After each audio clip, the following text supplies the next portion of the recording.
Start. வணக்கம். நான் இப்போ உங்களுக்கு ஒரு குட்டி கதை ஒன்று சொல்ல போகிறேன்.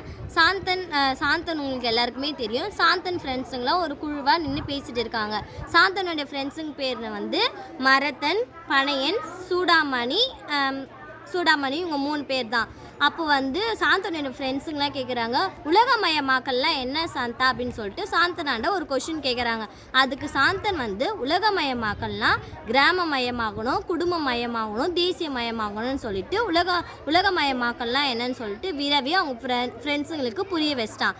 நெக்ஸ்ட்டு வந்து பனியன் கேட்குறான், பனை மரத்துலேருந்து என்னென்ன பொருட்கள்லாம் கிடைக்கும் சாந்தா அப்படின்னு சொல்லிட்டு சொல்லு, நாங்கள் தெரிஞ்சுக்கிறோம் அப்படின்னு சொல்லிட்டு பனியன் வந்து கேட்குறான். அப்போ சாந்தன் வந்து பனைமட்டை, பதநீர், பனவடை அப்படின்னு சொல்லிட்டு நிறைய பொருள்லாம் கிடைக்கும் சாந்தா, அது இயற்கையாகவே கிடைக்கிற பொருள், அது வீணெல்லாம் அடிக்கக்கூடாது அப்படின்னு சொல்லிட்டு சாந்தன் வந்து சொல்கிறான். அப்புறமேட்டு சூடாமணி கேட்குறான், சூரியன் ஏன் எப்போ பார்த்தாலும் சூடாகவே இருக்குது அப்படின்னு சொல்லிட்டு அவன் கேட்குறான். அப்போது சாந்தன் வந்து சொல்கிறான், அதுவும் நம்மளால தான், நம்ம நடக்கிறப்போ புவி வந்து வெப்பம் ஆகுது, அதனால் சூரியன் வந்து சூடாக இருக்குது அப்படின்னு சொல்லிட்டு அவனுக்கு ஏற்ற கொஷினை அவனும் விர வச்சிடறான்.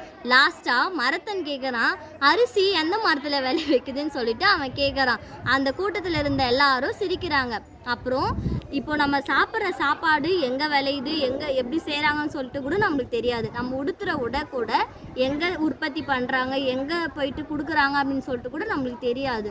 எந்த பொருளுமே சுலபமாக நினைக்காம கிடைக்குதா, நம்மளுக்கு தராங்களா, அது இஷ்டப்பட்டோ கஷ்டப்பட்டு போடக்கூடாது, இஷ்டப்பட்டு பண்ணணும்.